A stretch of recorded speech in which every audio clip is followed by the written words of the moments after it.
Hello and welcome to Single Parent Success Stories. Today's guest is a very good friend of mine, Mary Gooden. She is a CEO and a founder of Divine Destiny Publishing, a soul mastery coach, and a host of Shine Your Soul Light podcast. She helps conscious visionaries, leaders, coaches, and entrepreneurs become best-selling authors by sharing their powerful story, message, and mission on a global platform. This opportunity creates a deeper level of connection with yourself and your audience. Welcome, Mary. It is a pleasure to have you. Oh, thank you. Thank you so much, Irina. It is a pleasure to be here on this end of the interview. And I'm just glad that I get an opportunity to share time with you today. So thank you for having me. Thank you. So I ask all my guests to please share your story. How did you become a single parent? What are some of the struggles you faced? And it's been quite some time ago, but with the wisdom that you now have, please share with us.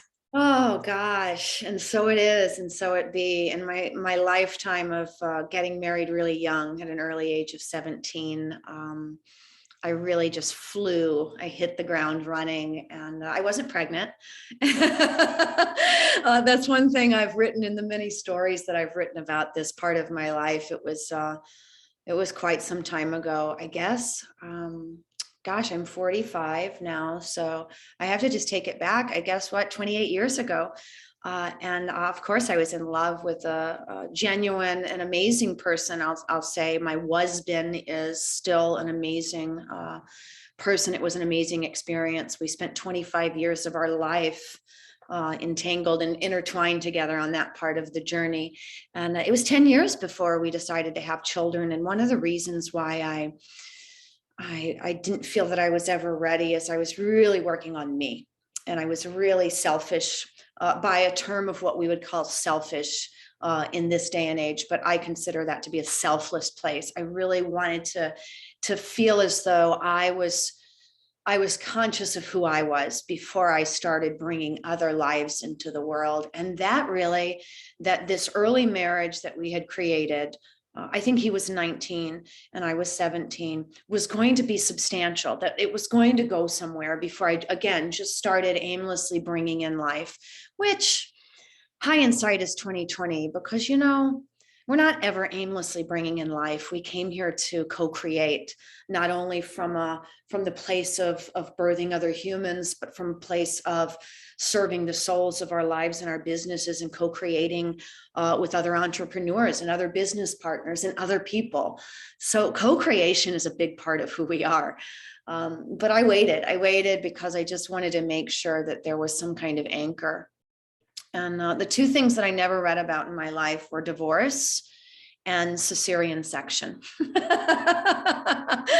I never thought I was going to get divorced. And because I went into my first pregnancy, really conscious and careful of my body, I wanted to have, like all of us, I wanted to have natural birth, like all of us, even the masculine. We want to birth something naturally, right? And so we all get that in our head, like, this is going to be so natural. Well, it was what it was. But my children now, I have two girls. They are the light of the world. I promise you they are. One of them is 19. One of them is turning 16 next week. So it has been quite some time. But we brought these gems into the world, and my husband was military, and he spent 22 years in the U.S. Navy, and we didn't travel a lot, so there's no disappointment in any part of that relationship. It was all golden to get me where I am today. But on his last tour in Japan, timelines, I think, started shifting, and the trajectory of the life of all of us was really ready to move closer to us, magnetized towards us. And so he was gone and I was there, and I had been single parenting these beautiful girls for quite some time. He was always gone. So it was always me. And I was in corporate carnival, which I spent 22 years in the corporate carnival is what I call it. And so I was running a household. I was raising two girls, and I was spending at least 80 hours physically, and probably many more hours mentally wrapped around my corporate career, right? Because that was success for me at that time. That was my success. It wasn't my children or my family. It was my career that was that they had taught us to like grab a hold of. But my children got to see that nonetheless. They got to see how strong I was and how capable I was, and to see it now. The way that they make their decisions are based on seeing me as strong and capable. Of course, those of you that have done this know it's not easy. And the biggest piece of advice that I give to that in that direction is to make sure that you prioritize the time that you're spending getting to know you. And I understand, like I said earlier, that that might feel like a selfish plan, but it really is the most selfless plan, because in that rearing of your children, you know, they're watching everything that you do. They're listening to everything that you say, whether you're blabbing or, you know, I know when I was single parenting, I know what, you know, I was having conversations with myself out loud, right? Let's not pretend like we lacked companionship. We were still having this parental conversation with ourselves. We were still, you know, doing things. I feel like for me, I was doing more things and saying more things out loud. And my reactions were short because I was busy, and it's exhausting and it's stressful. And that's why I say, make sure that there's a chunk of time in there for you, because that part is the most important part of what you want your children to see, is that even in the throes of single parenting, my mom still made sure she had a special space for herself to know herself, to care for herself, to celebrate herself or himself. You know, I know there are single men parents out there too. And I don't, you know, make sure that you're openly allowing your children to see that, because that's the deal, yo. That's what we're moving into. And from a very spiritual mindset, because I like to play in soul mastery advisory too, because of all the gifts of experience I've been given. It's important that they see how important knowing yourself is, and spending time with yourself and celebrating yourself and honoring yourself is. Even if you're in the corporate carnival, even if you're running a 9 to 5 and then a 5 to 9, you know, for me, we were getting up at 6 o'clock in the morning. I was ushering them off to daycare. I was ushering myself off to the 5-shot espresso at Starbucks and then to work. I was fitting in my exercise on my lunch break. And then I was going back to work, sometimes with another coffee, right? And then I was getting them from daycare. And now I'm a fitness instructor by physical life. I love teaching fitness. And at nighttime, after I got out of my corporate carnival, that was my release. So I'd get them from daycare and then drop them into the gym daycare. And then I'd go teach class. So perhaps that was my special time. And I know what some of you might say in that instant, like daycare to daycare to daycare. Yeah, that's what we did. And my kids learned a lot of social things there. I'm not going to define whether it was right or wrong. Did I have guilt and shame that I had to work around for myself? When I started to really realize that, yeah, but it almost came in the whole same bag of the guilt and shame of me ushering myself from place to place to place like that too. It wasn't only that I was doing it to them, I was doing it to me too. So I had to, you know, we have to work through that too. Whatever you're doing to them, you're doing to you. So first work out the guilt and shame and how you've treated yourself. But that's what we were doing. That was our life. We had this beautiful house built. I remember at the very tip of my iceberg when I leaped into my journey and said, whatever's going to happen, and that was divorce and all kinds of things is going to happen. But I sat in the house. We had this beautiful house built. And I recognized one day I was sitting at the fireplace and I was like, you know, we're never here. We sleep in this beautiful home, and that is all that we do. And why am I still climbing up this ladder that says that this is the American dream? Well, it wasn't. And as I said earlier, my husband, the father of my children, was in a tour in Japan. And as I recognized that we were just, it was just not right how we were living. It didn't, the American dream didn't feel good. How about that? He was there and I was probably lonely. And I was like, let's just change everything. Let's sell the house. And my sister and I we wanted to buy a gym, a little small fitness club in Booty, Louisiana. In Booty, Louisiana. And anyway, it all just started to come together. I shed the layer of my corporate carnival. I was having panic attacks about 2 years prior to the iceberg. And I ended up in the hospital. My kids watched the ambulance come and take me away, which is very embarrassing. The neighbors told the ambulance that something very silly, like I had gum stuck to my leg, right? Just not to scare my children, because it was and so they took me to the ER and they were doing all kinds of stuff on me. And I remember looking at the doctor and I said, listen, can we hurry up? Because I have work tomorrow. And I thought to myself, you're in the hospital with heart pain. And now you're saying, can we just can you let me go so I've got work tomorrow. I have to get ready to get myself together. So we did it. I bought the gym. I sold a house. I sold a car. I sold things. My husband at the time was on board. He completely was honoring my decisions to leap for my children, to leap for myself, to leap for my journey, for my mission. And I did it. I sold it. Everything fell into place almost magically, except for that part where we ended up divorced. Right? Was that also part of the plan?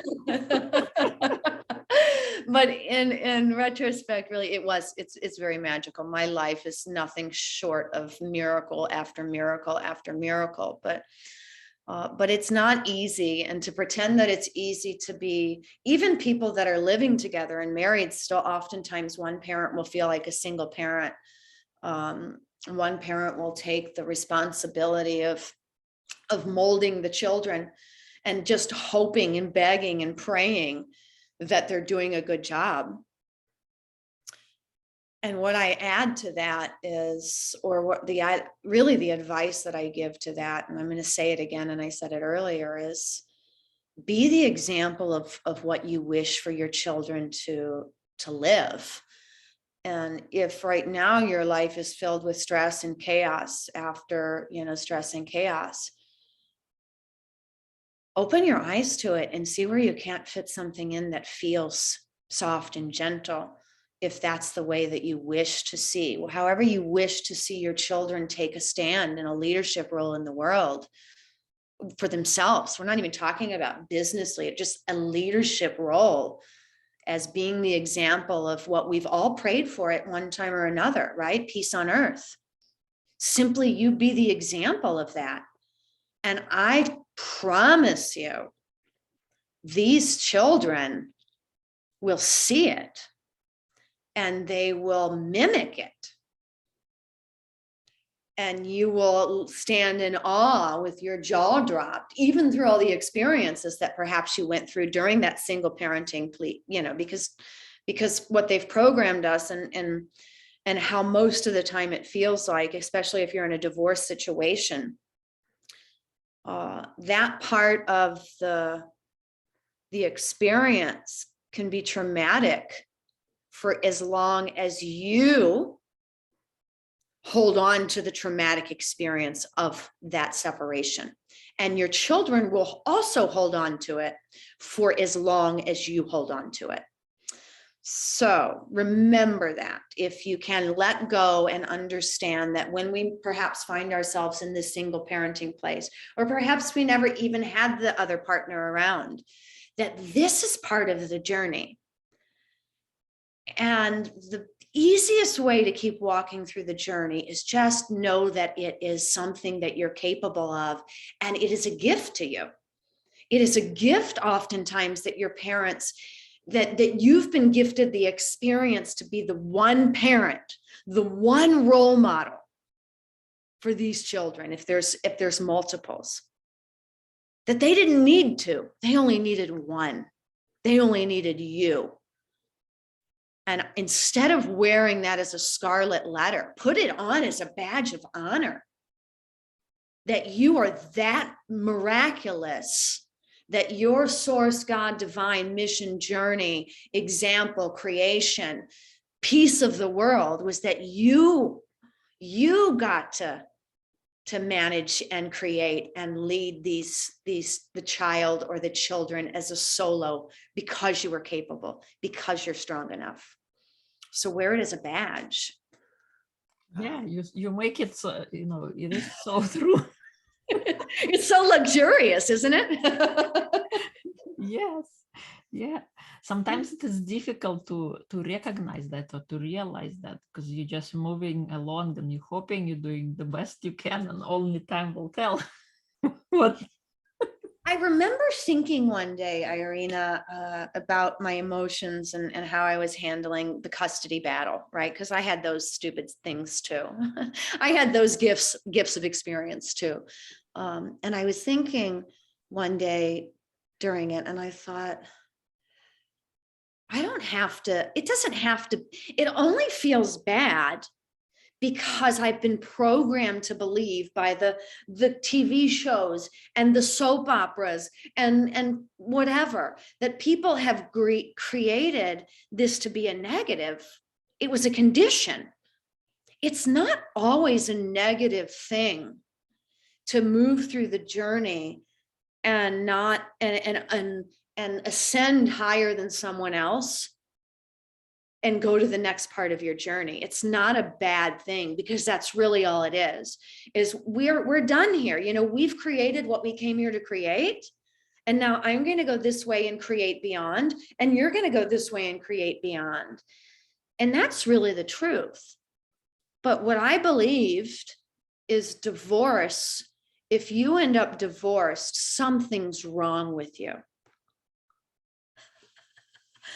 But how about something's right? How about we've completed a part of our mission? Hip, hip, hooray. Yes, it's all sometimes difficult when you're in the middle of it, and especially being programmed by society and how everything is being seen. You feel like divorce is bad, because I was in my circle of friends, I was the only one. Everybody was married, and outside they looked happy and everything was great. And here I was, this weird outsider figuring out what normal is and who defines normal. I guess everyone can define their normal. You don't have to rely on everybody else to tell us how it is that we're supposed to live. And speaking of that, what brings you joy? Oh my gosh, what brings me joy? I don't think you can see them, but I'll tilt my camera. These flowers behind me bring me joy. Beautiful. Literally, I'm going to share the story of them because they found me on Sunday night, and I've been doing a lot of in-person clients right here in New Orleans, which I don't spend a lot of time.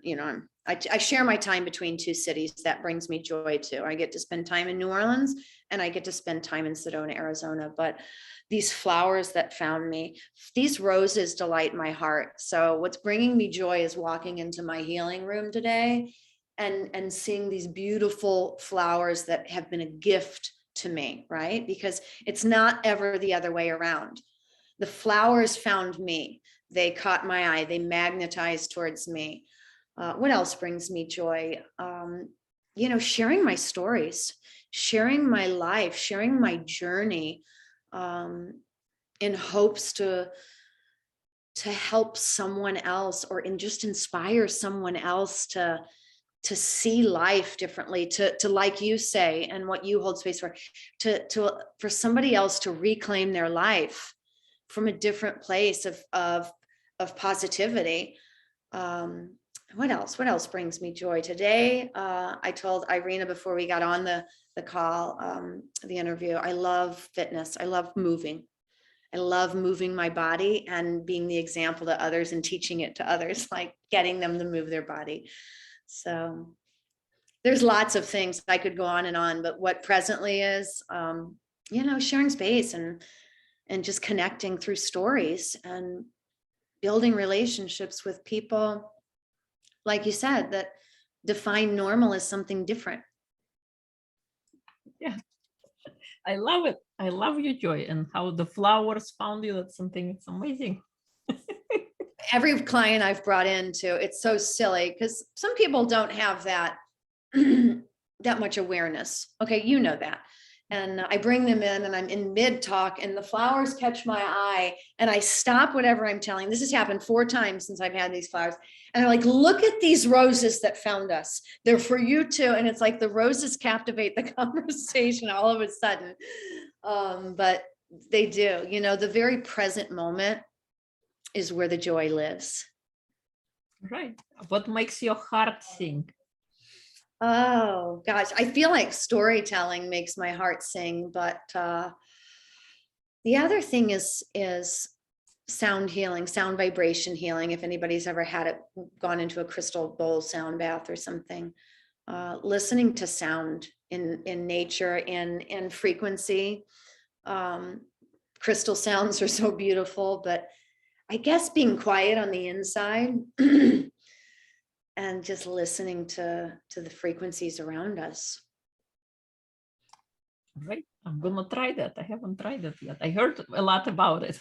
You should. I wish we were closer. I've got 11 of them and I've got some back here. They sound so pretty, but it's hard to get them to really do anything over Zoom. And I've tried a lot of different things. Mm-hmm. Yeah. What one small thing that you've done that had the biggest impact in your life so far? Are you serious? One small thing that I did that I had no idea was going to shift my life was just 2 years ago when I shared my first story of my divorce and of my basically reclaiming my life in a multi-author book. Truly, it seemed like the smallest thing, and it has created such an impact for everyone. Yep. Right. What one advice can you give to your 18-year-old self if you had the opportunity to go back in the past? Keep doing it exactly the way you've always wanted to do it.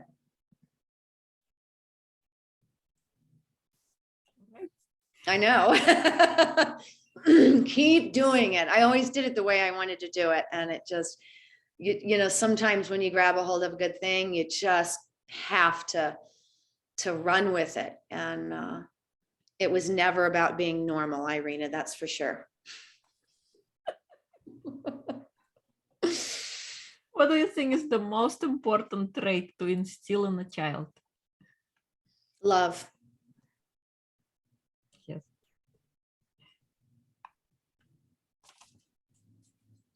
What kind of advice can you give to single parents who are just starting on their single parenting journey? I think, like I said earlier, in your schedule, in your life schedule, make time to be and celebrate and give to yourself. Period. I said it. Give to yourself.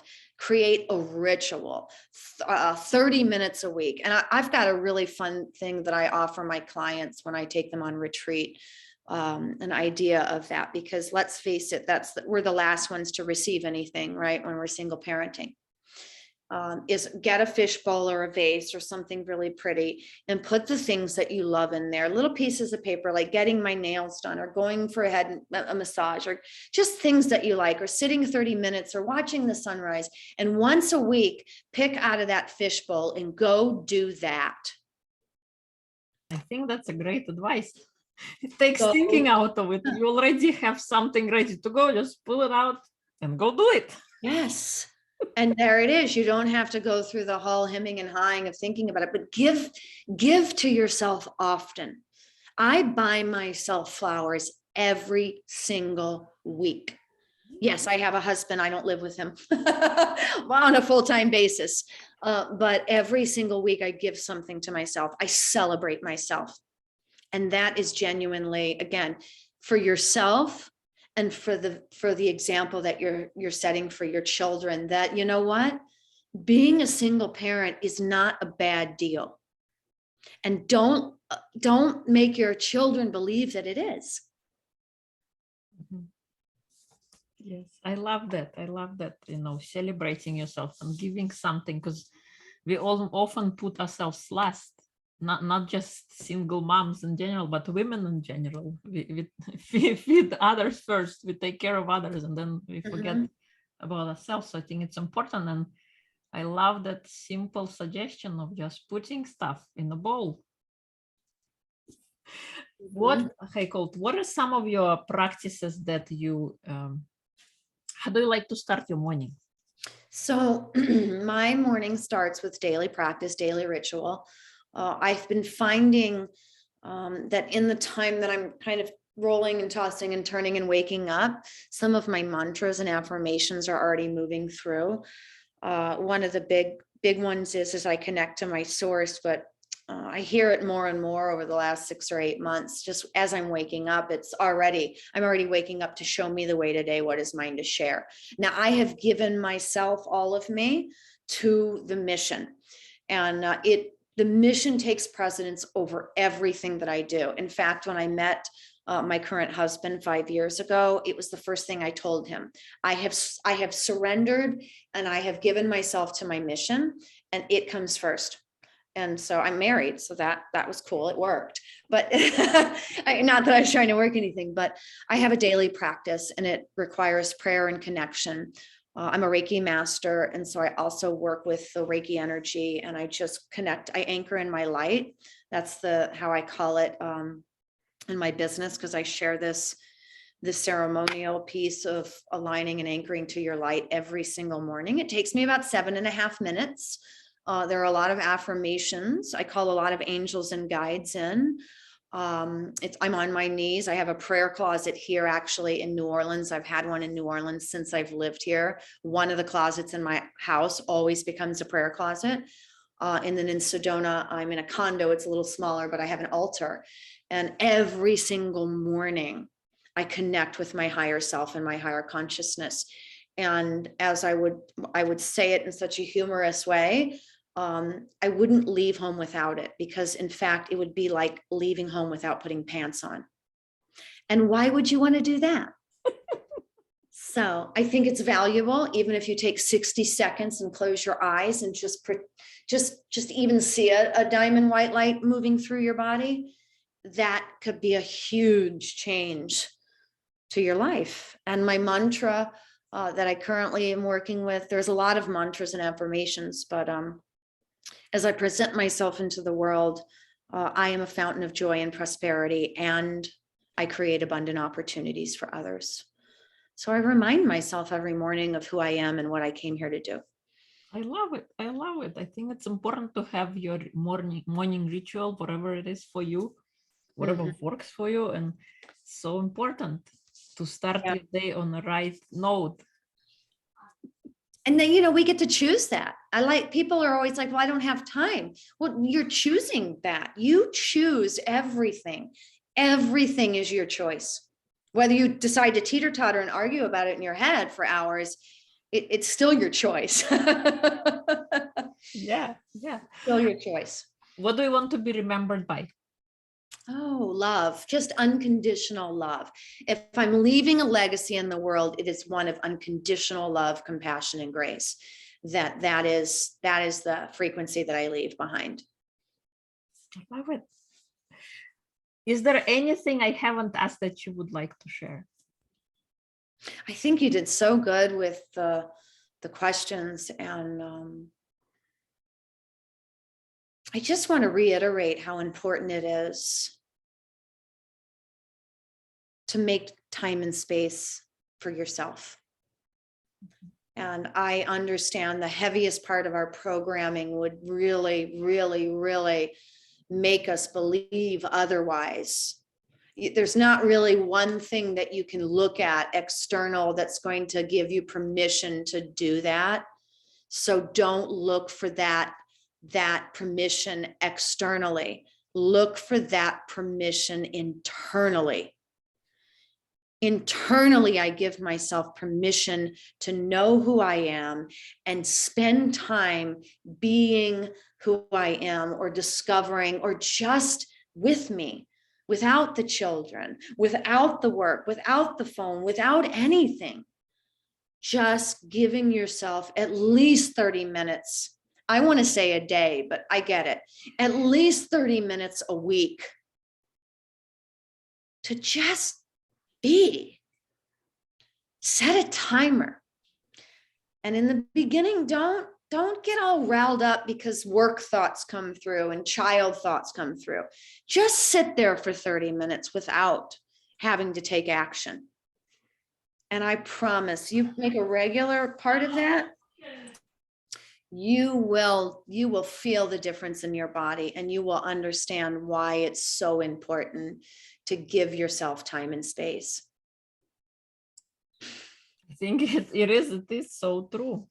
And it's like you said, it's like leaving the house without pants on, or it's like living with constant chatter in your head, never being able to be present or to appreciate the beautiful nature or beautiful gifts that life has in store for us, and just concentrating on the negatives and, you know, generating that story. So it is important to, I call it, one of my things, I do meditations in the morning after I watch my sunrise, and that kind of sets the tone for the day. And I highly advise, if you are new to meditations, just start somewhere, maybe with a minute or two, and then keep progressing as you move along. And you'll see such a profound change once you do get to the 30-minute mark and you do practice it consistently. It's such an incredible tool to have in your toolbox. So thank you so much, Mary, for coming on and sharing your story. If people would like to find you, connect with you, where would they go? Oh, it's so easy. So easy. You can call upon your guides and, and say, I want to connect with Mary, or you can connect with me at www.marygooden.com. Right? They even found a way to make it easy. So it's just marygooden.com. And I'd love for anyone to open a door of magic and see what wants to be created. That's what we're here to do, co-create. Yeah, totally. And we will include all of the links and notes in episode notes. So thank you so much, Mary, for coming on, sharing your story, sharing your wisdom and your knowledge. It has been a pleasure to have you. Thank you. Thank you so much, Irina. Thank you, thank you, thank you.